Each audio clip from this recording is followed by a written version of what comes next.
l'Agora des Savoirs, proposé par la ville de Montpellier et ce soir en partenariat avec la librairie Fière de l'Être. D'ailleurs, je précise tout de suite que Camille Froideau-Métry, bonsoir, dédicacera les livres à la fin de la rencontre dans le hall de la salle Rabelais, voilà, au stand de la librairie Fière de l'Être.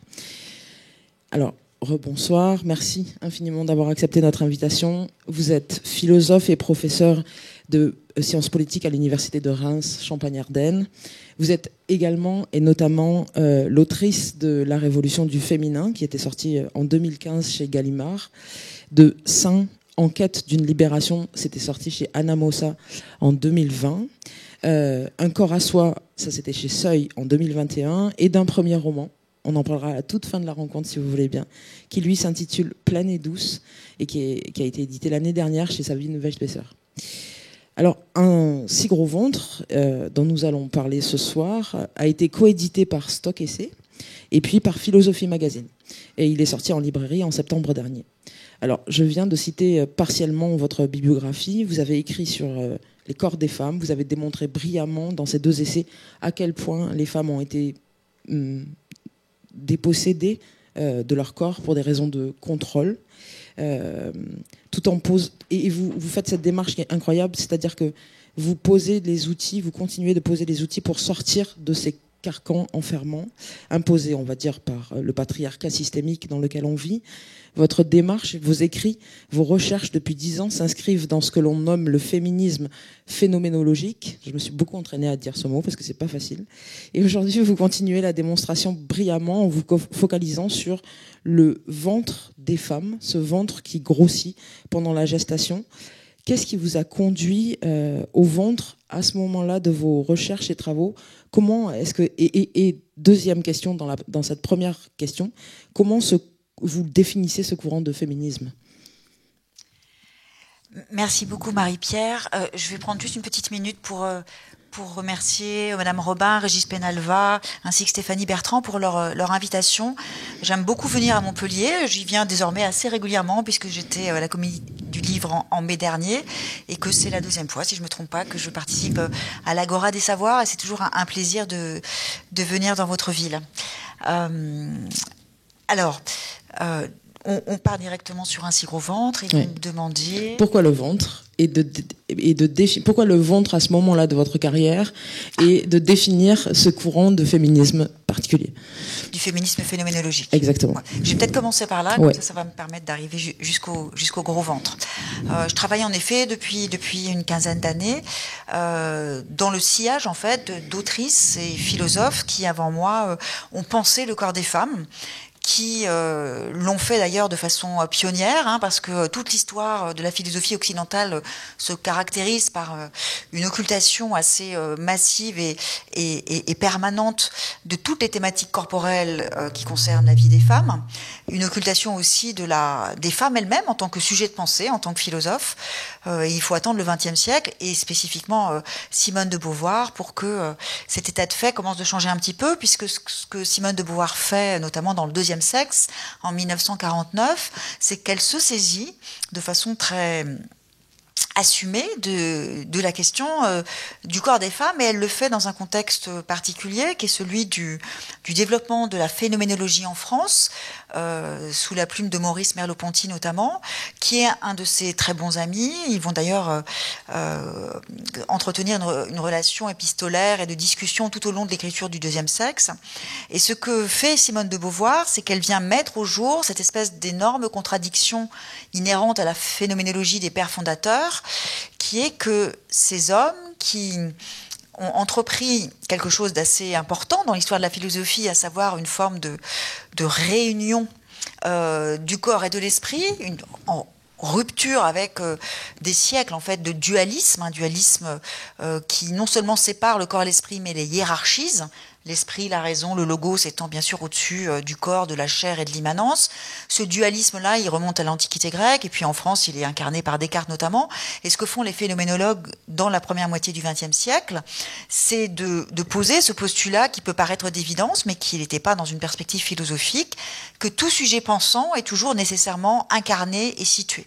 C'est-à-dire que le corps est non seulement le lieu de notre relation à nous-mêmes, aux autres et au monde, mais il est aussi le lieu même de la pensée, le lieu même de l'accès au sens. Et donc, Merleau-Ponty et les phénoménologues proposent de réfléchir, comme il le fait par exemple dans Phénoménologie de la perception, comment notre rapport au monde et à la connaissance des choses s'incarne en quelque sorte. Mais, et c'est là que je parlais de contradiction et de bizarrerie, vous m'entendez bien ?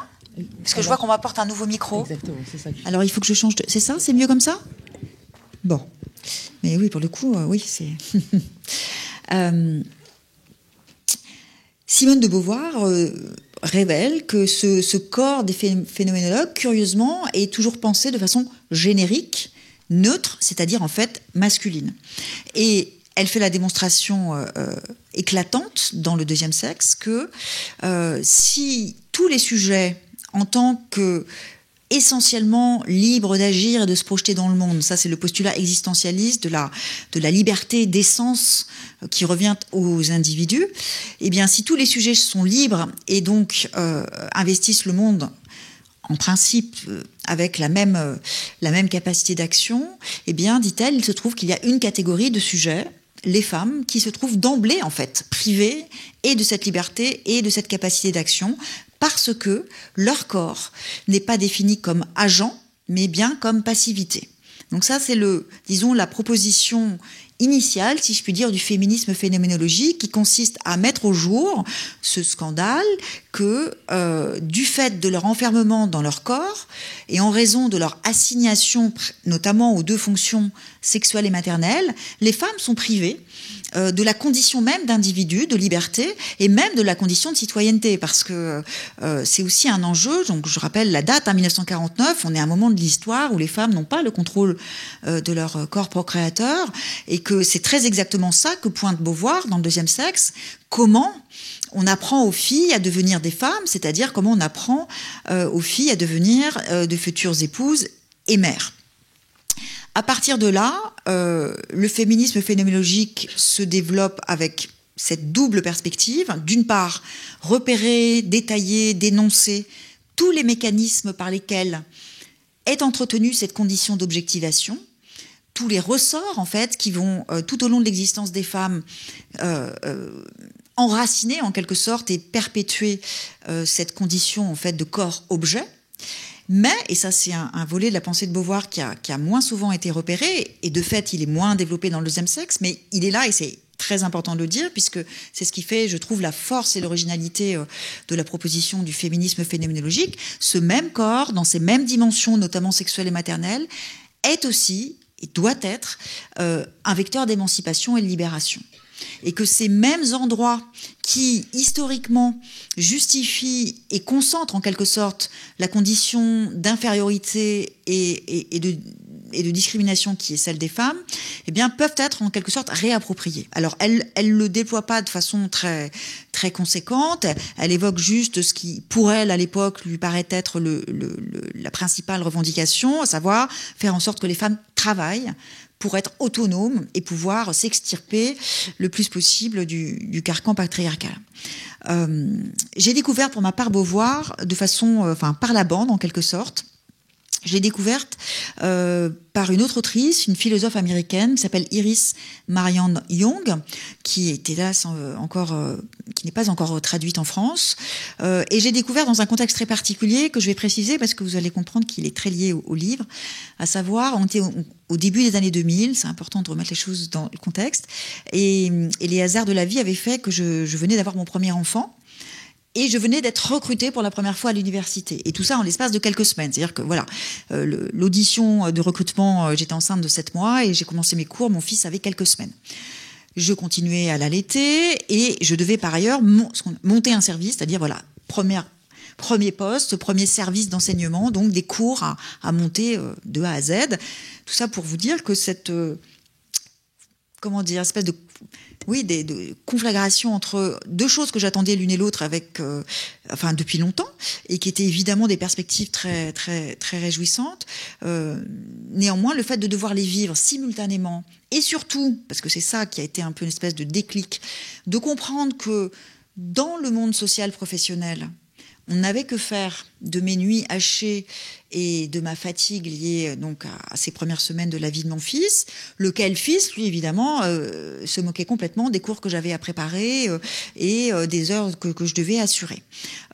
Mais d'éprouver et de constater cette dualité d'existence m'a fait m'interroger sur cette condition féminine dans nos sociétés occidentales et me demander comment elle était pensée, comment on pouvait essayer de réfléchir la vie des femmes à partir de quelque chose qui est quand même assez inédit, je veux dire à l'échelle de l'histoire de l'humanité, que les femmes puissent désormais et travailler et avoir des enfants, c'est quand même une condition assez inédite.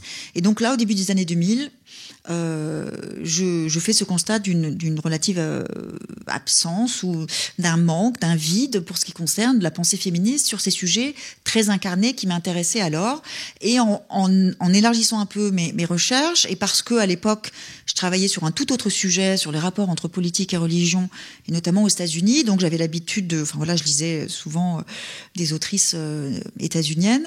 Je suis tombée sur cette philosophe américaine, dont la lecture a été pour moi vraiment une épiphanie, parce que, en partant de Beauvoir, Jung propose de réfléchir, et elle se saisit en philosophe de toute une série de thématiques qui étaient vraiment jusque-là, c'est même pas déconsidéré, c'est-à-dire que le fait même d'imaginer pouvoir penser en philosophe les règles, le fait d'avoir des seins, le fait de se vêtir, de prêter attention à son apparence, etc., toutes ces thématiques, mais vraiment très corporelles, très intimes, reléguée jusque-là, justement, dans l'intimité de la vie des femmes, dont elle fait des objets philosophiques à part entière. En découvrant cette réflexion, j'étais vraiment très enthousiasmée. Et puis voilà, c'est comme ça que j'ai commencé moi-même à y réfléchir. D'abord, je vais pas dérouler tout mon parcours d'écriture, mais ce qui est certain, c'est que tout a commencé avec mon si gros ventre, ce qui est par ailleurs aussi une forme de... disons, c'est à la fois très évident et puis presque un peu problématique, puisque c'est bel et bien la maternité, comme je l'ai dit rapidement, qui est le motif ultime au nom duquel on a privé les femmes d'à peu près tout.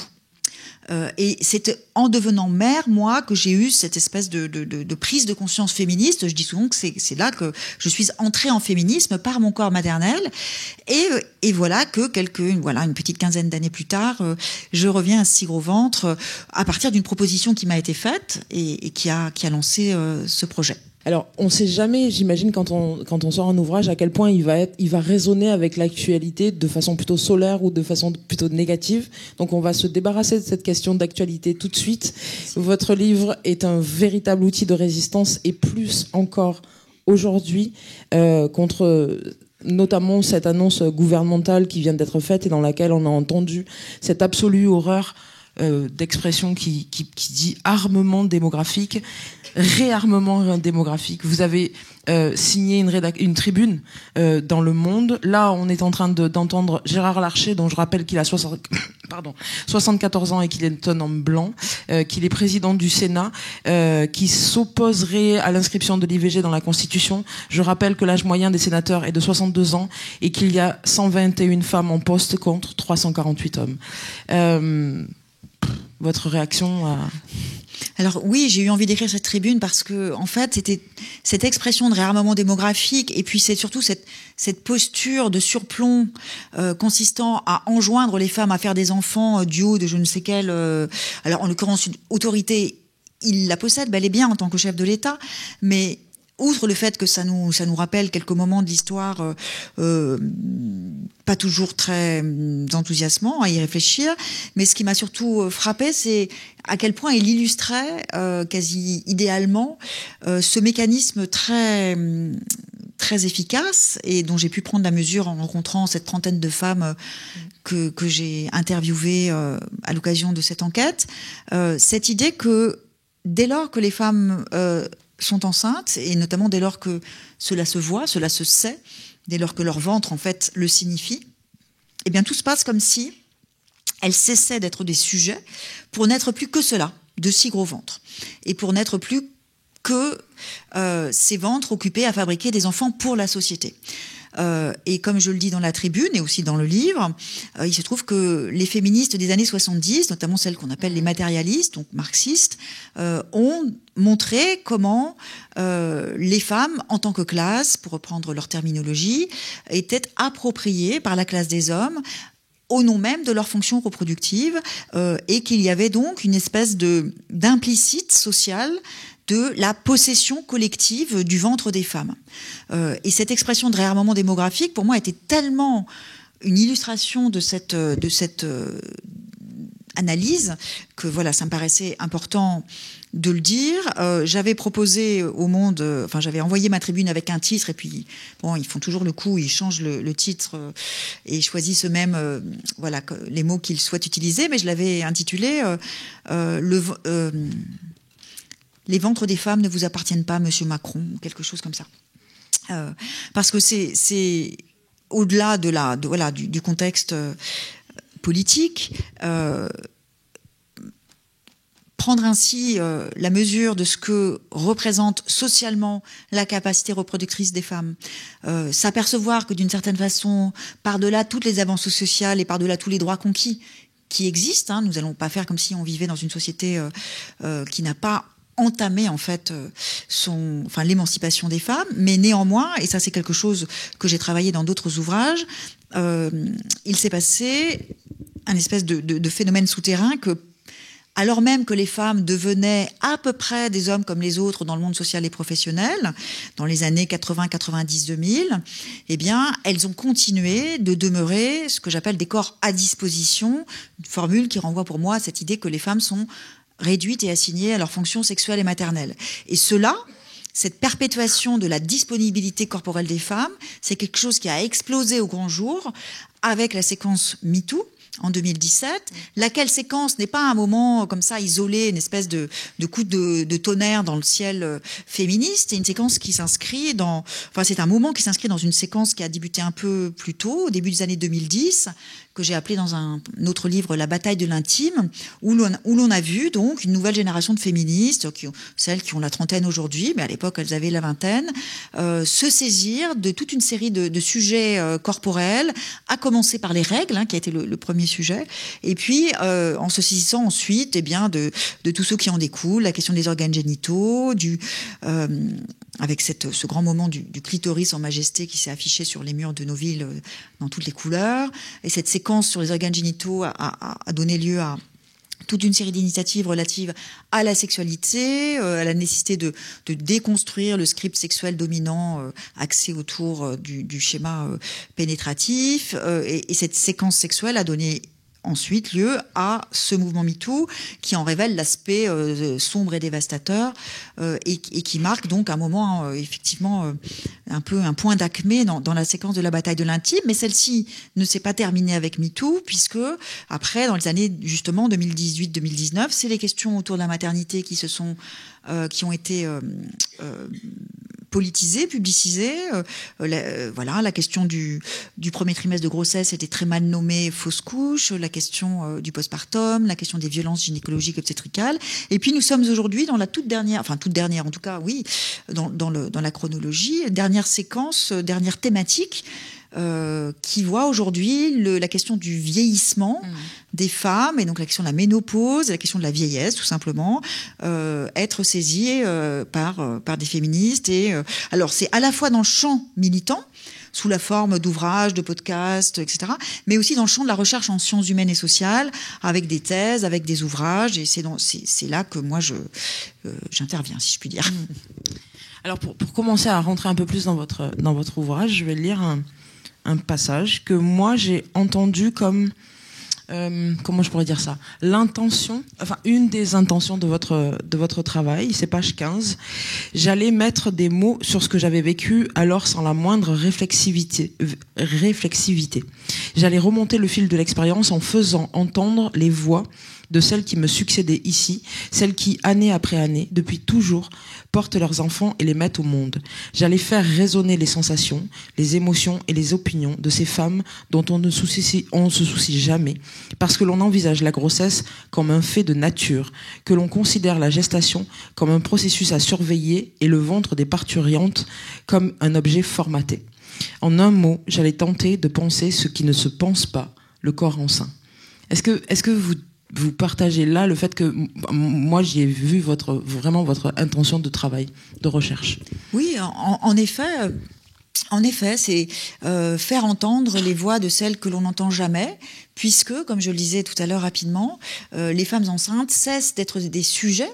Elles sont, enfin j'emploie le mot, véritablement désubjectivées, c'est-à-dire qu'on leur dénie soudainement toute capacité réflexive, toute possibilité d'exprimer leurs attentes et leurs choix relativement à la façon dont elles veulent vivre leur grossesse et leur accouchement et leur postpartum, et qu'on leur demande tout simplement, en quelque sorte, d'abandonner leurs corps enceints entre les mains d'une médecine encore assez largement patriarcale, même si, je le dis tout de suite, je sais fort bien qu'il y a des tas d'endroits en France où l'accueil et le suivi des grossesses se fait de façon tout à fait respectueuse justement de ce que souhaitent les femmes. Mais précisément, l'enjeu, c'était ces femmes à qui l'on dénie la condition de sujet, leur redonner une voix et rappeler qu'elles demeurent, y compris pendant toute la grossesse, des sujets capables de réfléchir à leurs propres conditions et capables d'exprimer aussi leurs propres attentes et surtout capables de refuser parfois les injonctions qu'on fait peser sur elles et les obligations qu'on leur donne. Alors votre essai repose sur des entretiens, vous l'avez dit, une trentaine de femmes en fait, que vous avez notamment menés en 2021, mais pas qu'en 2021, à l'hôpital Bichat, mais pas qu'à l'hôpital Bichat, auprès d'un échantillon de femmes que vous avez souhaité le plus représentatif possible de la société. Racontez-nous, s'il vous plaît, votre démarche et comment vous avez recruté en 2 temps ces femmes et les places qu'a pris votre travail immersif aussi dans ce service d'un grand hôpital parisien, pour que l'on comprenne à quel point cet essai repose aussi et avant tout sur leurs témoignages soutenus et étayés par vos recherches. Oui. Alors, c'est une proposition qui m'a été faite donc par mes éditrices de faire un travail en immersion. La collection là, chez Stock s'appelle Immersion. Et immédiatement, elles m'ont proposé. Donc, l'une d'entre elles était celle qui avait édité mon petit ouvrage qui s'appelle Le corps des femmes, la bataille de l'intime. Et donc, elles m'ont dit qu'elles avaient pensé à moi pour me proposer une expérience d'immersion dans une maternité. Alors déjà, je trouvais l'idée très chouette. Et puis quand elles ont ajouté que cette maternité, ce serait celle de l'hôpital Bichat, sans savoir que mes 2 enfants y étaient nés, je me suis dit que là, tout de même, il y avait une jolie coïncidence. Donc ça m'a donné très envie. Par ailleurs, il se trouve que ça faisait déjà un petit moment que j'avais expérimenter cette méthode qui est, disons, une méthode assez artisanale, mais que je qualifie d'enquête phénoménologique, qui consiste pour moi à aller recueillir des récits d'expériences vécues, des récits assez longs. S'il y a des sociologues dans la salle, ça se rapproche plus de ce qu'on peut appeler des récits de vie, autour des thématiques corporelles que j'explore, et c'est ce que j'avais fait notamment dans mon ouvrage sur les seins des femmes, donc qui s'appelle Seins en quête d'une libération. Donc l'idée d'aller rencontrer et mener ces entretiens avec des femmes enceintes me plaisait beaucoup. Et puis j'ai eu une dernière petite cerise sur le gâteau à l'issue de la toute première réunion avec les équipes, les médecins obstétriciennes et puis les sages-femmes. La séance se termine et puis la médecin qui portait le projet au sein de la maternité me demande comme ça en sortant, on discutait tranquillement, si je me souvenais des noms des médecins qui avaient accouché mes enfants. Alors je lui dis que pour mon fils, je ne m'en souvenais pas du tout, et pour des raisons que j'explique dans le livre, puisque j'ai eu un accouchement assez compliqué. Et puis je lui dis que pour ma fille, je me souviens simplement d'une femme très grande avec les cheveux très noirs et un nom à consonance arménienne. Elle dit comme ça, elle n'avait pas l'air de voir qui c'était. Bon, je reviens la semaine suivante pour commencer à mener mes entretiens. Donc, c'était des entretiens auprès de femmes qui étaient dans leur dernier trimestre de grossesse, que je rencontrais sur place, à la maternité, souvent dans les box des sages-femmes, au moment où elles avaient des rendez-vous justement pour leur suivi de grossesse, et on profitait de leur présence là. Et je recroise cette médecin qui m'arrête dans le couloir et qui me dit, au fait, cette femme très grande aux cheveux très noirs, c'était moi. Et en fait, quand elle a compris que c'était elle, mais elle n'en était pas certaine, donc c'est pour ça qu'elle m'avait rien dit. Donc elle me paraissait très grande parce que, évidemment, j'étais allongée. Et par ailleurs, ses cheveux avaient grisonné un peu, et puis elle avait changé de nom suite à un divorce, et donc voilà. Et là, je me suis dit quand même que la boucle, enfin en tout cas qu'il y avait quelque chose de très très joli qui se formait, puisque cette même personne qui avait rendu possible cette enquête à Bichat était celle qui avait fait naître ma fille Rose, et qui a eu cette délicatesse de me dire à ce moment-là, je suis vraiment désolée, mais j'ai regardé, on a fait tout ce qu'on a pu. Dans le sens où, voilà, j'ai dû accoucher par césarienne, j'aurais bien aimé éviter pour ce deuxième accouchement. Voilà, ça n'avait pas pu être possible, mais 15 ans après, puisque au moment de l'enquête, ma fille avait 15 ans, de faire ce petit rappel, j'ai trouvé ça très touchant. Et donc, dans un premier moment de l'enquête, j'ai rencontré à peu près la moitié de mon échantillon, une petite quinzaine de femmes qui étaient suivies pour leur grossesse à l'hôpital Bichat, enfin la maternité de l'hôpital Bichat. C'était absolument passionnant. J'étais notamment très frappée. À chaque fois que je sortais d'un entretien, je me disais, c'est pas possible que ce soit si différent à chaque fois. Et en réalité, ça a été... Bon, ça n'a rien de très bouleversant de le dire, mais tout de même, la singularité inouïe de chaque grossesse, dont chacune d'ailleurs peut se rendre compte en y réfléchissant, en se disant, en fait, on n'aime jamais trop tellement quand des femmes racontent leur propre grossesse ou leur propre accouchement. On se dit toujours, mais non, mais la mienne, c'était tellement plus intéressant ou tellement plus intense ou tellement plus quelque chose. Enfin, mais je crois que c'est parce que chaque grossesse est véritablement unique et qu'il y a quelque chose de l'ordre aussi voilà, quelque chose qui peut se dire, mais qui peut-être ne se partage pas si facilement que ça. Donc c'était tout à fait passionnant, mais je me suis aperçue assez vite qu'il y avait un biais assez sérieux du point de vue de la recherche, dans une perspective de représentativité sociologique, à savoir que toutes ces femmes, puisque c'est sur la base du volontariat, étaient dans leur trentaine, blanches, en couple hétéro, plutôt de catégorie socio-professionnelle favorisée. Enfin bref, elles étaient à peu près toutes les mêmes du point de vue de leur profil sociologique. Et ça, c'était un vrai problème, puisque, alors, je recherche pas tant une sorte de représentativité parfaite, parce que, bon, elle n'existe pas, mais en revanche, ce que je cherche à faire, c'est à rendre audible et palpable toute la diversité de ce que j'appelle les situations de grossesse, comme j'appelais les situations de seins quand j'ai mené l'enquête sur les seins des femmes. Et donc, il fallait que je rencontre des femmes qui menaient un projet de grossesse seules, des femmes lesbiennes, des femmes en situation de handicap, des femmes racisées, des femmes de catégorie populaire, des femmes plus âgées. Enfin bref, il fallait que je parvienne en fait à recueillir les récits de toute cette diversité de situations. Et donc la deuxième phase de l'enquête a été un peu différente, puisque j'ai lancé en fait un appel sur mes réseaux sociaux, tout simplement, et que en listant les critères que je recherchais d'une certaine façon. Et là, j'ai eu énormément de propositions d'entretien, et notamment, et c'était une grande surprise, énormément de demandes de femmes seules. C'était peut-être une question... Non, pas du tout, mais c'est ça. J'ai dû m'arrêter à 5 parce que c'était déjà beaucoup, c'était beaucoup plus que leur poids statistique. Et en fait, j'ai compris pourquoi. Comme vous en souvenez peut-être, en 2021 a été révisée la loi de bioéthique, qui a donc permis, après cette révision, à toutes les femmes de recourir à des protocoles de procréation médicalement assistée. Toutes les femmes, c'est-à-dire les femmes en couple lesbien et les femmes seules. Et tout le monde s'est réjoui, enfin tout le monde, oui, en tout cas, toutes les féministes, en tout cas, se sont réjouies de cette révision, en se disant notamment qu'enfin, les femmes lesbiennes allaient pouvoir mener à bien les projets parentaux. Et à la surprise générale, ce sont davantage des femmes seules qui sont venues solliciter les centres de PMA et les SECOS pour mettre en œuvre des projets de parentalité en solo. Alors parfois elles disent en sola. Donc, on cherche toujours des termes nouveaux. Bon, je préfère solo quand même. Et ça, je ne sais pas si on aura l'occasion d'y revenir. Si, alors justement, je vais d'abord vous demander quels sont les parce que ça c'est une question que je me suis posée en vous lisant. Est-ce qu'il y a des contraintes particulières à l'entretien phénoménologique en fait? Est-ce que il faut que ça réponde à certaines contraintes pour que le courant soit respecté? Pas véritablement de contraintes, non. Ce que j'essaye de faire, en revanche, c'est de travailler quelque chose de l'ordre de la circularité. Je m'inspire beaucoup des pratiques féministes des années 70 dans ce qui s'appelait à l'époque les cercles de conscientisation, où les femmes se réunissaient en non-mixité pour mettre en partage des récits d'expériences vécues, très souvent liés à leur corps, et plutôt souvent des expériences, disons, désagréables ou pénibles.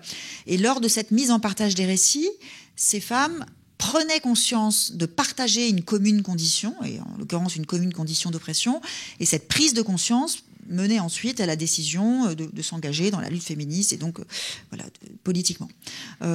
Et donc je pratique cela en me mettant moi-même, en quelque sorte, dans une relation la plus horizontale possible. C'est-à-dire qu'il n'y a pas moi d'un côté qui pose des questions puis qui recueille des réponses, mais c'est sur le mode d'une discussion horizontale et circulaire où je n'hésite pas, selon les thèmes qui sont abordés, à évoquer ma propre expérience vécue du phénomène dont il est question. Parce que je crois que... Enfin, j'en viens à penser véritablement que quand on travaille sur le corps des femmes, et y compris, peut-être même surtout dans une perspective philosophique, on ne peut pas faire abstraction de la parole de celles qui éprouvent toutes ces dimensions incarnées. Et donc, j'ai développé cette technique qui consiste donc à recueillir tous ces fils que je tisse ensuite. Donc, c'est toutes ces voix de femmes que je tisse avec ma voix propre sur le fond d'un cadre théorique qui est, lui, fait de ce qu'ont écrit et pensé les autrices avant moi sur le sujet que je travaille. Donc en fait, il n'y a pas tant de contraintes que cette espèce d'attention que j'essaye de développer, une espèce enfin c'est une posture d'attention, je peux pas dire autre chose, et aussi avec ce souci que ça circule et qui est quelque chose de l'ordre d'une forme de confiance qui s'établisse, parce qu'évidemment, on s'aventure généralement toujours assez loin dans le champ de l'intime, et c'est pas parce qu'on parle de grossesse, donc a priori d'une séquence heureuse de sa vie, que non, au contraire, c'est souvent l'occasion de mettre au jour des problématiques moins heureuses. Alors, pour revenir à ce que vous disiez juste précédemment, du coup, on part de un si gros ventre à ce constat que et beaucoup de femmes seules vous contactent quand vous passez cet appel sur vos réseaux sociaux. Et là, on tombe sur ce sujet qui est à l'étude en ce moment aussi et qui s'appelle faire famille. Faire famille autrement, en fait. Oui, ça c'était vraiment un moment important dans l'enquête et dans la rédaction, parce que évidemment c'est quelque chose que je souhaitais intégrer, c'est-à-dire c'était important pour moi qu'il y ait un chapitre où on puisse évoquer ces nouvelles familles d'une part, mais aussi donc du coup ces nouvelles grossesses, mais en revanche tout ce qu'elles m'ont apporté en termes d'analyse et d'ouverture sur ce sujet de la parentalité, c'était vraiment très précieux. Donc je vais préciser ma pensée. Il m'est apparu assez évident que ces nouvelles grossesses, donc celles des femmes seules et celles des personnes LGBTQI, inaugurent en fait des nouvelles parentalités qui me semblent être une source très précieuse, j'allais dire d'innovation parentale, mais pour toutes les familles. Voilà. Je reviens aux femmes seules. Ce sont des femmes qui, par définition, savent qu'une fois qu'elles auront accouché, elles vont rentrer chez elles avec leur enfant et elles seront seules avec le bébé. Et donc, elles s'organisent bien en amont et elles mettent en place des nouvelles sociabilités pour s'assurer que, à leur retour à la maison, elles seront aidées, et donc elles confient à tel ami pendant un temps donné le soin de faire les courses alimentaires pour elles. Tel autre ami viendra une fois par semaine pour lui permettre de sortir et d'aller au cinéma. Telle sœur ou parente, enfin peu importe les liens d'ailleurs. Et l'une d'entre elles m'a dit, et ça m'a paru tellement évident, que elle était persuadée qu'elle serait beaucoup moins seule à son retour de la maternité que peuvent l'être certaines femmes en couple qui n'anticipent pas et qui ne réfléchissent pas l'organisation de leur quotidien au retour à la maison, parce qu'il y a une forme d'implicite, je ne sais pas lequel d'ailleurs, que les choses se font d'elles-mêmes et que ça va marcher tout seul, enfin j'en souhaite rien, mais en tout cas ce qui m'est apparu alors et qui me semble être précieux pour toutes les femmes, c'est que voilà comment on peut imaginer de nouvelles modalités en fait d'entrer dans la grossesse et dans la maternité avec des pratiques finalement auxquelles on ne pensait pas jusque-là et que seules ces grossesses solo ont permis de penser. Et en même temps, ces grossesses queer, on va dire, au sens de en dehors des cadres normés, ont aussi été l'occasion pour moi d'éprouver aussi la résistance de certains mécanismes d'assignation, et notamment de ce lien très étroit entre femme et parentalité, ou femme et maternité. J'ai rencontré dans mon enquête, et c'était important pour moi de le faire, un homme trans, Ali, qui est le premier homme trans à avoir porté un enfant dont il a été reconnu père à l'état civil ensuite. Il est en couple avec un autre homme, et donc il m'a raconté sa grossesse et tout son parcours tout à fait spécifique, avec des canaux et des lieux absolument accueillants et sensibilisés, et voilà. Mais néanmoins, m'a-t-il raconté, c'est ce que je voulais raconter plutôt, c'est que il a observé, de retour à la maison avec leur fille, que lors des réunions familiales, ou quand il s'agissait de discuter, de parler du bébé, c'est à lui et à lui seul que l'on s'adressait pour demander notamment si la petite fille mangeait bien, si elle prenait bien du poids, si ça se passait bien, etc. Donc tout ce qui était de l'ordre de la fonction nourricière, était dirigé vers la personne qui avait porté l'enfant. Et c'était quand même... quand on y songe, assez puissant, vertigineux. C'est-à-dire que voilà un homme trans qui est dans son identité d'homme, mais qui reste celui qui incarne la fonction nourricière, parce que c'est le gros ventre qui a porté l'enfant. Voilà. Et donc, je me suis autorisée à faire quelques parallèles entre... notamment l'expérience vécue de la transition et l'expérience vécue de la grossesse, comme un moment de transformation radicale au sens où la transformation est définitive. Je suis très attachée à dire, avec d'ailleurs les femmes que j'ai rencontrées, que quand on a été enceinte et qu'on est mère, il n'y aura plus jamais de corps d'avant. Cette fameuse injonction à retrouver son corps d'avant. Qu'on voit sur les réseaux sociaux, en mode, toutes les injonctions à perdre très vite le ventre du postpartum, à retrouver sa ligne, à perdre tous les kilos pris. C'est complètement, non seulement c'est violent, mais surtout c'est totalement erroné. Et ça, j'ai pu m'en rendre compte avec une des femmes que j'ai rencontrées, qui est une artiste circassienne, trapéziste, et qui, évidemment, a cessé sa pratique à peu près au 4e mois de grossesse, mais qui est une femme qui a une conscience très, très aiguë et très, très fine de sa corporéité et de tous ses mécanismes physiques, et qui me disait que la liste des éléments de transformation de son corps, et de transformation définitive, était très longue. Elle me parlait de ses hanches qui s'étaient définitivement élargies, de ses ligaments qui s'étaient définitivement étendus, je ne sais plus quel mot elle employait. Elle témoignait de ce que le corps post-grossesse est un nouveau corps qu'il faut vivre avec, l'accepter, et notamment sur la question du ventre, parce que ça, c'est quelque chose aussi qui est revenu très souvent.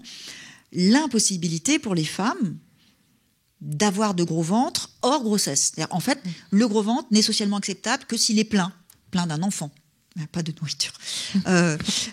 Et tant et si bien que par exemple, un gros ventre de femme grosse est socialement inacceptable. Le gros ventre de la femme en postpartum, qui peut être gros longtemps, voire rester gros, socialement inacceptable. Le gros ventre de la femme ménopausée, même chose. Eh bien, la raison en est très simple, c'est que, je l'ai dit, les femmes ont été assignées à leurs fonctions corporelles sexuelles et maternelles, mais ce sont des fonctions incompatibles, bien sûr. Le corps doit être soit sexuel, soit maternelle. C'est aussi la raison pour laquelle j'ai tenu à consacrer un chapitre à la sexualité pendant la grossesse, parce qu'elle existe. Et j'ai même eu le cas, je le cite parce c'est le plus frappant, d'une femme qui m'a raconté que c'est pendant sa grossesse qu'elle et son compagnon ont commencé le libertinage sexuel, et qu'ils ont continué ensuite. Mais voilà, comme un exemple évident de ce que la sexualité et le plaisir ne s'arrêtent pas lors d'une grossesse. Mais socialement, ce sont des fonctions incompatibles.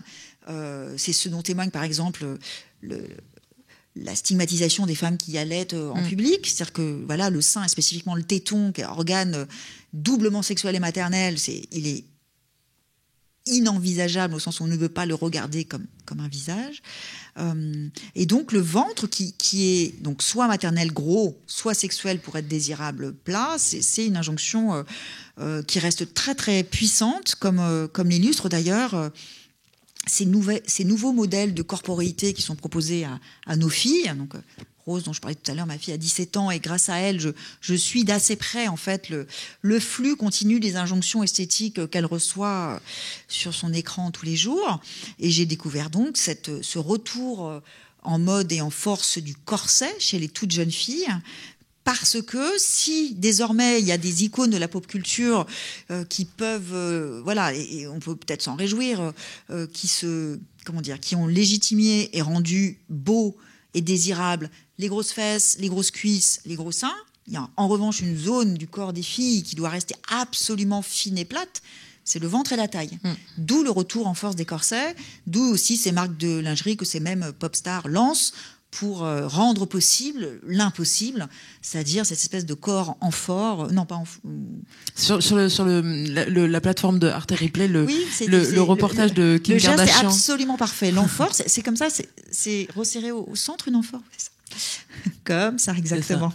C'est ça. Kim Kardashian. C'est ça. Et sur ce sujet-là où dans leur témoignage, elles parlent de ce corps qui change et qui ne reviendra plus jamais comme avant. J'ai trouvé qu'elles étaient nombreuses aussi à attester du fait que c'était peut-être la seconde fois dans leur vie qu'elles le vivaient et que la première était l'adolescence. Oui, la puberté. La puberté. Oui. La puberté. Il y a en effet quelque chose de tout à fait similaire. Il y a certaines femmes, on n'en a pas encore parlé parce que ça c'était aussi quelque chose d'important à faire dans le livre. Je savais que certaines femmes n'aiment pas être enceintes. On a toutes autour de soi connu ça. Je savais aussi que même certaines avaient détesté leur grossesse, mais je ne m'attendais pas à rencontrer à ce point autant de témoignages d'une forme, disons, à minima d'ambivalence. C'est-à-dire que toute femme enceinte a, à un moment ou un autre de son parcours de grossesse, eu des moments, on va dire, d'inconfort, voire même, voilà, d'une forme de rejet, de détestation de son corps enceint. Et certaines, franchement, détestent ça du début à la fin. Et alors ? Enfin, je veux dire, pourquoi pas ? Et j'ai senti chez ces femmes-là qui m'en parlaient à quel point c'était un soulagement pour elles de pouvoir exprimer parce que, et ça c'est pas le moindre des paradoxes de notre époque, c'est pas parce que les femmes ont conquis la possibilité de choisir le moment de leur grossesse, voire de choisir de ne pas avoir d'enfant du tout, que l'injonction sociale à l'enfantement ne pèse pas toujours aussi lourd sur leurs épaules. Il suffit pour s'en convaincre de parler à des jeunes femmes qui ne souhaitent pas avoir d'enfants, c'est un débat qui est assez présent en ce moment, eh bien, comme vous le savez peut-être, depuis une loi de 2001, la stérilisation a été non seulement rendue possible, mais elle est même remboursée par la sécurité sociale pour toute personne adulte, femme ou homme. Eh bien, pour les femmes, et a fortiori si elles sont jeunes et qu'elles n'ont jamais eu d'enfants, qui souhaitent se faire stériliser, c'est un chemin de croix. Voilà, c'est comme, je veux dire, le nom des praticiens. Elles s'échangent le nom des praticiens acceptant la stérilisation, comme autrefois leur mère et plutôt leur grand-mère s'échangeaient le nom des médecins qui pratiquaient les avortements clandestins. C'est-à-dire que, en fait, et c'est la même histoire. C'est la même histoire d'injonction à la maternité et avec ce qu'elle véhicule aussi de représentations idéalisantes dont j'ai pu réaliser à quel point elles étaient encore intenses. Je me souviens d'une discussion, j'étais invitée à discuter à la radio avec une sage-femme très connue, elle s'appelle Anna Roy, elle publie des tas de livres, c'est une grande fille. Bon. Et je me suis aperçue que le discours qu'elle véhiculait, c'était celui qui est le discours, disons, j'allais dire, millénaire de la grossesse comme épanouissement ultime de la vie des femmes, comme ce moment merveilleux où la magie de la nature se déploie, et c'est tellement magnifique. Bon. Alors, si mon livre arrive à faire entendre, d'une part, qu'on peut ne pas aimer être enceinte tout en adorant devenir mère, c'est pas le sujet, ce sont deux sujets différents.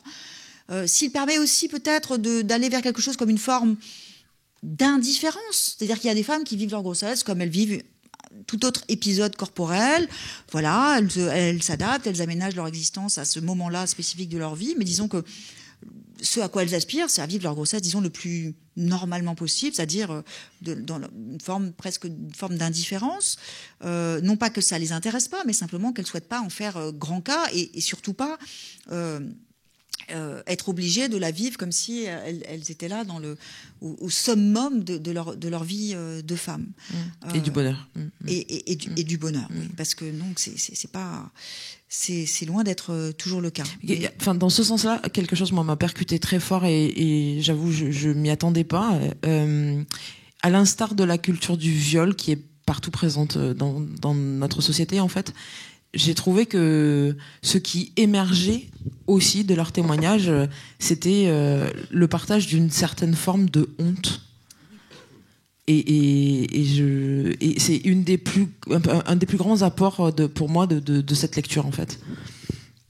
Ce sentiment de honte, c'est ce que la philosophe américaine Sandra Lee Barkey qualifiait de sentiment spécifiquement féminin, non pas que seules les femmes ressentent de la honte, mais, a-t-elle montré, c'est un sentiment que les femmes éprouvent de façon quasi permanente et qui est pour elles comme un quasi mode d'être. Notamment parce que c'est un sentiment qui se développe à l'adolescence, dans ce moment inaugural, qui est celui de l'entrée des filles dans leur corps sexué, c'est-à-dire aussi immédiatement dans leur corps sexuel. Quand j'ai mené l'enquête sur les seins, je m'étais imaginé, ou j'avais naïvement espéré que les plus jeunes filles que j'allais rencontrer témoigneraient d'une relation plus sereine et décomplexée vis-à-vis de leur propre corps. J'étais très frappée d'observer que non seulement c'était pas le cas, mais que tous ces mécanismes bien connus de la comparaison entre femmes et d'espèces de posture psychologique, d'auto-évaluation permanente et d'auto-comparaison permanente, qui fait que les filles entrent en fait dans leur vie de femmes, de jeunes femmes, avec ce sentiment quotidien d'inadéquation, d'imperfection, d'insatisfaction. Et c'est comme ça que Barthes définit la honte, comme un sentiment permanent par lequel le sujet se sent inférieur, diminué, imparfait. Eh bien, ce sentiment de la honte, c'est quelque chose qui est quasi consubstantiel des existences féminines. Alors, je ne veux pas généraliser, voilà, on n'est pas toutes honteuses, mais on a toutes connu ce sentiment de honte que nous renvoie, en fait, un certain nombre de mécanismes patriarcaux. Alors, pour les jeunes filles, c'est tous ces diktats à être toujours plus fines, plus fermes, plus lisses, etc. Pour les femmes enceintes, ça tourne beaucoup autour de la question du poids. C'est revenu de façon vraiment répétitive, la façon dont les professionnels de santé, en fait, y compris les plus bienveillants, véhiculent et entretiennent. Et y compris les femmes. Et y compris les femmes. Y compris les femmes, bah oui, bien sûr. Renvoie aux femmes enceintes toute cette série d'injonctions. Je me souviens de l'une d'entre elles qui m'expliquait, donc c'était une jeune femme qui me racontait qu'elle avait une vie de jeune femme urbaine où elle sortait beaucoup, elle buvait beaucoup, même un peu plus que ça, etc. Et que suite à sa grossesse, elle avait fait le choix de quitter Paris, de s'installer à la campagne, d'arrêter de boire, d'arrêter toute drogue, évidemment, et d'essayer de manger. Elle a passé un long moment à me raconter comment elle avait changé sa façon de s'alimenter pour manger plus sainement, etc. En revanche, voilà, elle n'avait pas réussi à arrêter totalement de fumer. Donc, elle fumait 1 ou 2 cigarettes par jour, et elle avait décidé de le faire en public, parce qu'après tout, bon, et ça... tous les jours, et à chaque fois que... Voilà, c'est vrai que de voir une femme enceinte allumer une cigarette, bon, et ça la rendait très en colère, parce qu'elle disait qu'elle avait vraiment... Elle s'était donné vraiment tous les moyens de mener la grossesse la plus saine possible, à l'exception de ce petit détail-là, qui est évidemment pas idéal, mais qui est pas non plus catastrophique. Bon, bref. Et donc, il y a cette... C'est cela qui produit la honte, c'est-à-dire que ce discours qu'on adresse aux femmes qui leur dit non, ce que vous faites n'est pas bien ou n'est pas assez bien, et d'ailleurs, quel que soit le domaine. Et donc, c'est ça qui entretient cette honte. Alors, si on regarde un petit peu parce que là, on a un vrai problème, l'heure est passée, mais si on regarde un petit peu du côté des solutions. Est-ce que vous avez... On le sait, l'accouchement, la fin des grossesses, les grossesses, l'accouchement, c'était une histoire de femmes jusqu'au fin 17e, début du 18e siècle, où là, les hommes arrivent avec leur blouse blanche et verticalisent complètement en experts et proposent des processus qui sont absolument pas adaptés au corps des femmes. Est-ce qu'il y a cette expérience vous permettrait d'avoir un tout petit peu d'espoir que les choses se reféminisent beaucoup pour le futur, l'avenir.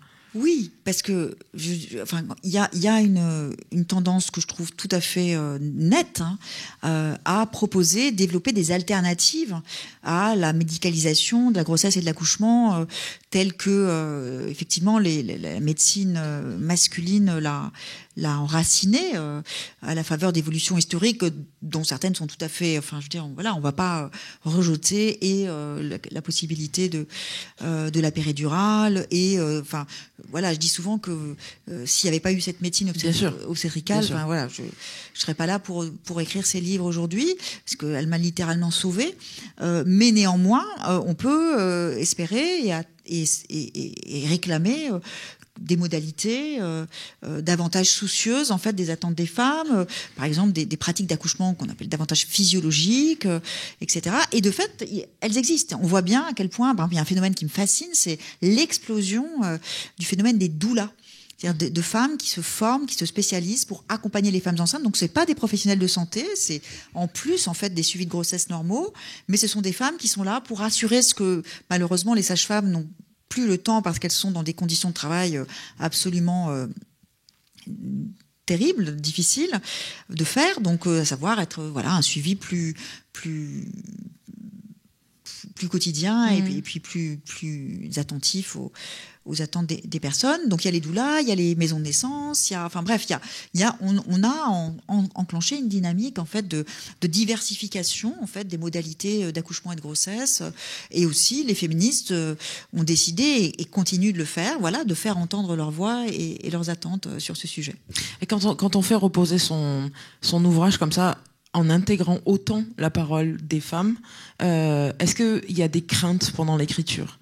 Est-ce qu'il y a des craintes de pas rester fidèle à ce qui a été entendu, dit, de dévoyer certaines paroles, etc. Est-ce que c'est pas la même chose d'écrire seul à partir de recherches et d'écrire à partir de témoignages ? Oui, mais alors ces témoignages, je les enregistre. Je les retranscris.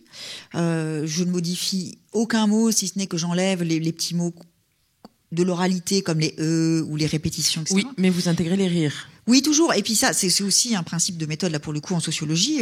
On est attentif aussi au non-verbal. Les gestes, les rires, les silences que je signifie avec des petits points. Il y a tout ça, c'est important. Donc, j'essaye d'être vraiment, la plus fidèle possible. J'ai aussi garanti à toutes ces femmes l'anonymat en leur demandant à chacune de choisir un pseudonyme. Même celles qui voulaient pas, en disant, mais non, vous pouvez me dire, non. Elles ont chacune choisi un prénom qui n'est pas le leur, de façon aussi à, que je puisse, que je me censure pas et que je puisse utiliser toute la matière qu'elles m'ont livrée. En revanche, là où je m'autorise cette liberté, c'est ailleurs, notamment dans l'écriture littéraire, où j'ai aussi exploré ce thème de la maternité. Exactement. Et je vous fais une belle transition. Oui, exactement.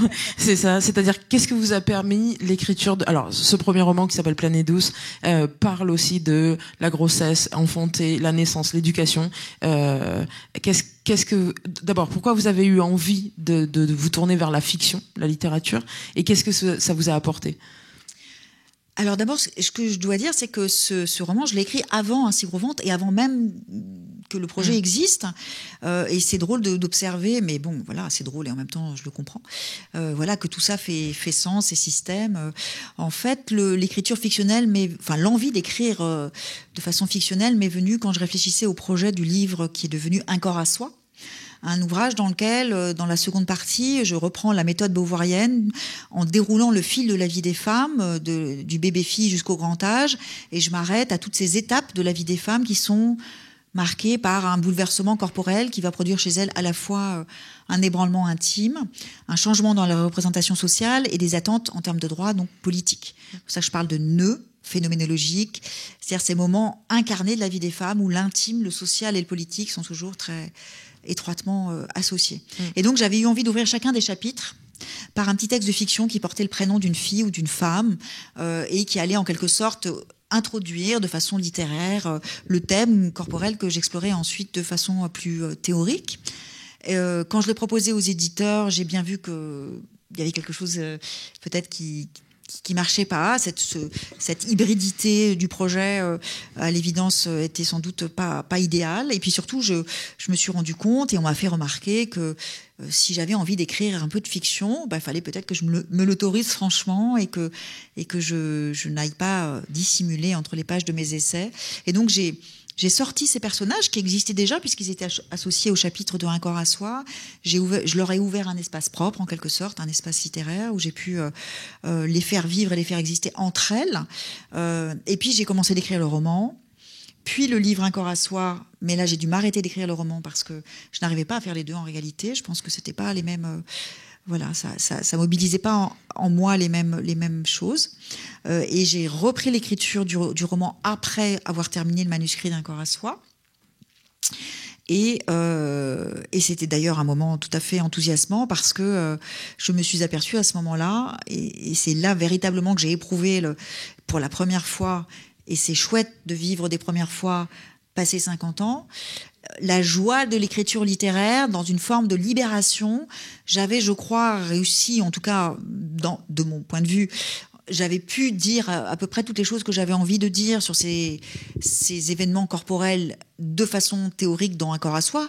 Pas seulement théorique, puisque je continue aussi de pratiquer des entretiens, et même si c'est sous une forme un peu moins extensive, on va dire. Mais ça m'a permis de reprendre l'écriture du roman en étant libérée de ça, d'avoir à montrer, démontrer des choses et à les analyser.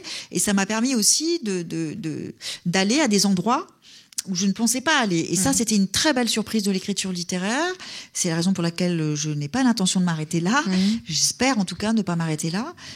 C'est que je n'ai pas voulu, et je n'aime pas d'ailleurs dire que Planète douce est un roman féministe. C'est un roman écrit par une féministe, ça c'est sûr, mais j'ai justement essayé vraiment de faire en sorte que ce soit pas de l'ordre du manifeste ou de la manifestation ou de la revendication. J'ai essayé de rester dans le registre de la littérature.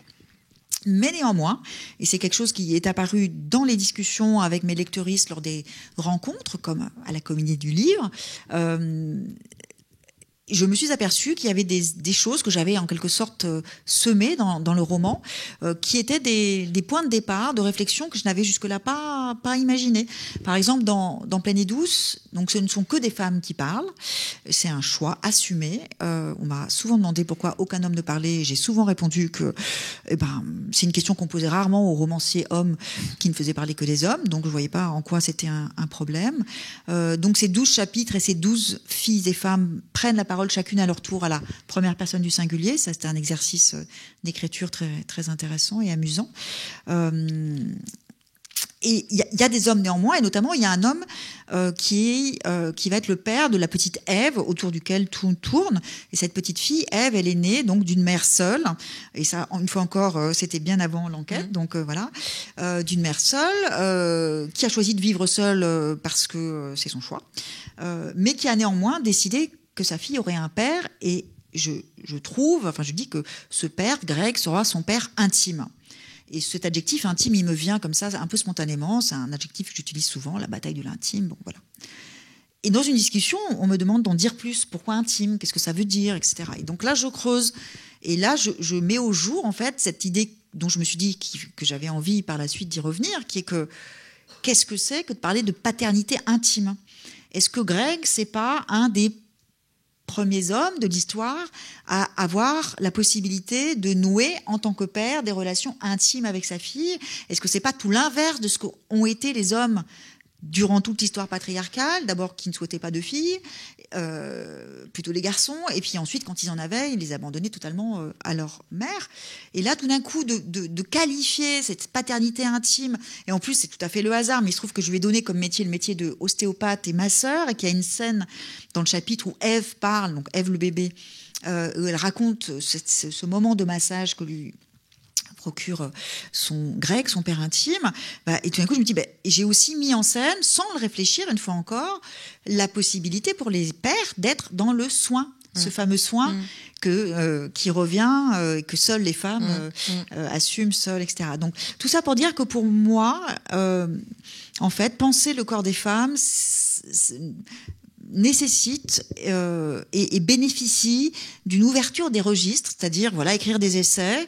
Il y a des essais qui sont vraiment très, enfin voilà, essais théoriques comme Un corps à soi ou La révolution du féminin, des essais où il y a davantage de terrain et de voix de femmes comme Un si gros ventre ou Le livre sur les seins, et puis ce roman et donc un deuxième dont je peux annoncer qu'il est en cours d'écriture. Très bien, ça c'est une bonne nouvelle. Ceci dit, la parole des hommes, on l'entend, et c'est pour moi l'occasion d'annoncer que dans le cadre de l'Agora des Savoirs, demain soir sera projeté le film documentaire de votre compagnon qui s'appelle Laurent Métairie et qui est dans la salle quelque part tout près. Non, je l'ai perdu. Qui s'appelle Les Petits Mâles, pour lequel vous avez aussi collaboré. C'est donc demain soir au cinéma Nestor Burma à 19h30 et vous serez tous les deux présents pour répondre aux questions après la projection. Ma dernière question, elle porte sur ce que vous allez continuer à faire, pas côté littérature mais côté recherche en fait. On en a parlé un petit peu toutes les deux avant la rencontre. Merci de vous intéresser à l'agisme, le vieillissement de la femme, la ménopause, etc., etc. C'est bien le projet de votre prochaine recherche. Absolument, c'est mon prochain projet. Et là aussi, évidemment, tout ça se tient ensemble. J'ai 55 ans. J'observe tous ces mécanismes liés au croisement des facteurs d'âge et de genre, mais aussi de classe sociale et d'origine ethnique. Il y a tout un horizon, enfin tout un domaine de pensée sur ces mécanismes de discrimination et de violence qu'on fait aux femmes vieillissantes et aux femmes vieilles. Et j'aime bien, je tiens à utiliser ces adjectifs parce que je les considère pas comme infamants. Oui, voilà, il y a des femmes vieilles, il y a des hommes vieux, et on peut penser cette condition. Voilà, donc c'est un projet en cours de. Enfin, je suis en train d'écrire le programme en fait qui sera le mien. Et qui va m'amener à nouveau aussi à rencontrer des femmes dont je recueillerai les récits. Merci infiniment. Merci. On va laisser la parole au public si vous avez des questions. Oui, bonsoir et merci pour cette présentation. Je me suis demandé si vous étiez au cours de cette enquête auprès de toutes ces femmes enceintes. D'abord, je ne sais pas exactement quel âge de grossesse elles avaient, mais je suppose que vous avez dit en milieu de grossesse ou peut-être vers la fin. Dernier trimestre de grossesse. Dernier trimestre. Si vous étiez intéressé à leurs angoisses, est-ce qu'elles ont exprimé et comment ont-elles exprimé leurs angoisses? Angoisse d'est-ce que mon enfant est normal, est-ce qu'il va bien, est-ce qu'il est complet? Angoisse de comment je vais le mettre au monde, comment est-ce que je vais en souffrir, est-ce que je vais en mourir peut-être? Enfin, ça c'est surtout dans les sociétés traditionnelles. Mais est-ce que cette question de l'angoisse qui est inhérente, il me semble, moi j'ai beaucoup travaillé sur le sujet et dans tous les pays du monde, je retrouve cette façon cette triple angoisse. D'abord celle est-ce que je vais être enceinte, ensuite est-ce que mon bébé est bien, et puis surtout comment vais-je le mettre au monde sans danger pour lui ou pour moi. Est-ce que vous avez travaillé là-dessus? Oui, alors en fait le principe c'est en fait d'accueillir la parole et donc comment dire de la façon la plus spontanée possible. Donc je laisse les thématiques et les façons de s'exprimer émerger, si je puis dire, et de façon peut-être un peu contre-intuitive, j'ai observé que puisque je permettais à ces femmes de parler enfin d'elles en tant que sujet enceint, et non pas de la maternité, ni de l'enfantement, etc., ce sujet de l'angoisse n'était pas si présent. Pour certaines, il est apparu, mais c'est plus sur le mode d'une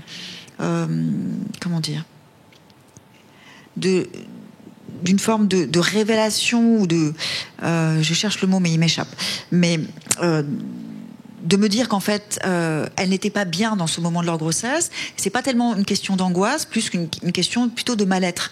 Et je pense que le fait de leur demander de parler d'elles en tant que sujet enceint et non pas de leur grossesse ou de l'enfant à naître, ça déplace un petit peu la perspective, et ce qui se fait entendre, c'est quelque chose qui les concerne elles, alors que les angoisses dont vous parlez, j'allais dire, c'est presque, évidemment, elles peuvent être intimes, mais voilà, c'est cette fameuse, on revient à la question de la honte, cette peur que les choses ne se passent pas comme elles devraient se passer, cette peur quand on redoute de ne pas pouvoir attendre un enfant et donc de ne pas pouvoir souscrire aussi aux attentes communes, même si c'est aussi un projet intime qui peut être tout à fait crucial. Enfin, ce que j'essaie de vous dire de façon un peu désordonnée, c'est que je crois que finalement, quand on donne la possibilité aux femmes de parler d'elles-mêmes, c'est pas la peur et l'angoisse qui s'expriment en premier lieu. C'est quelque chose qui a davantage à voir avec le souci de faire entendre sa voix et justement parfois même aussi quelque chose qui est de l'ordre d'une forme d'assurance, de certitude, de sérénité, parce que, comme je le montre dans le livre, donc j'ai pas mal dit que...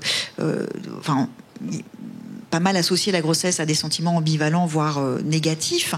Mais je crois aussi, et ça c'est la philosophe Iris Marianne Young qui me l'a appris, que la grossesse peut être vécue comme un moment très important de réassurance pour les femmes en tant que sujet précisément. C'est-à-dire qu'à un moment de leur existence où leur corps-objet peut-être coïncider pour la première fois de façon aussi étroite et aussi gratifiante avec leur corps-sujet. Spécifiquement pour les femmes qui vivent ce moment-là de façon agréable et qui ont la chance de ne pas souffrir de pathologies ou de maux trop invalidants.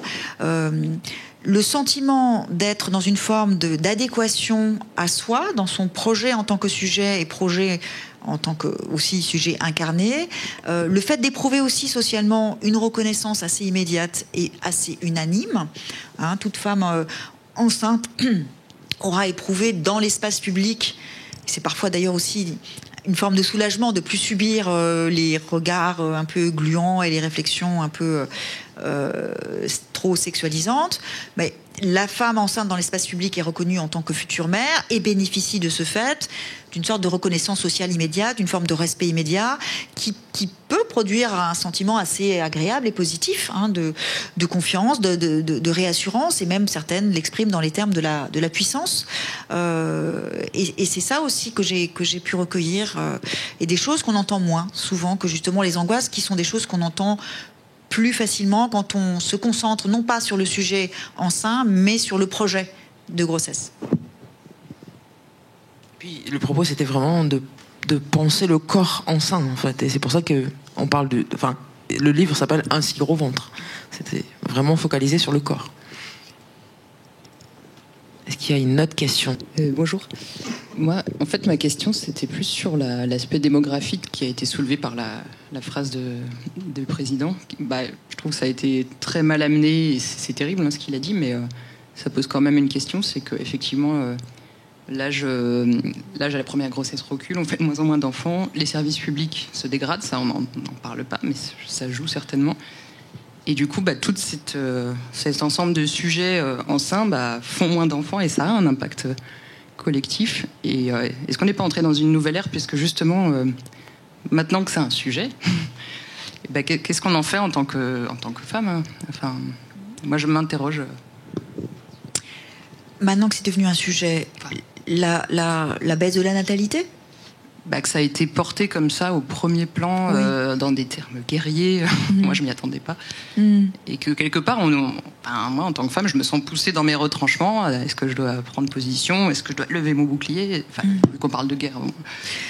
Vous avez raison de rappeler que derrière la formule, il y a des réalités sociales très lourdes, celles que vous avez évoquées sur la situation dramatique des services publics de santé, celle de la profession de sage-femme, et puis aussi tout ce qui est lié à, disons, aux difficultés croissantes d'un point de vue économique, la question de l'inflation, la question des inquiétudes liées au climat, aux problèmes environnementaux, le contexte international. Enfin, on est quand même à l'évidence dans un moment de notre histoire où on peut légitimement se demander si on a envie de faire naître des enfants dans le monde qui est en train de, non pas de se construire, mais plutôt de se détruire. Et donc soulever la question de la baisse de la natalité, c'est important de le faire parce que ça permet aussi de publiciser et de politiser des questions qui ont à voir non pas tant moi j'ai pas envie d'entendre les arguments économiques du type voilà, il faut faire des enfants pour relancer la consommation ou pour assurer les retraites des générations présentes, etc. J'ai davantage envie d'entendre des réflexions sur comment on peut assurer les femmes de ce que leurs enfants naîtront dans une société, dans un monde notamment où les dommages et les ravages liés aux pesticides, aux perturbateurs endocriniens et que sais-je, seront enfin pris au sérieux. Et bref, donc c'est pas un sujet. Il faut pas, en effet, enfermer la question de la natalité ou la question de des grossesses des femmes dans cette espèce de grand sac d'ineptie d'un autre âge, même si il y a cette dimension-là. Ce qu'on propose de faire dans le champ féministe, c'est justement de ne pas abandonner ces sujets aux politiques natalistes, mais de montrer comment derrière ces politiques natalistes, c'est des politiques de santé, des politiques sociales, des politiques économiques, des politiques environnementales, et qu'il y a quelque chose à penser en termes de projet de société sur le monde dans lequel on propose aux femmes et aux hommes et aux personnes non binaires d'avoir des enfants.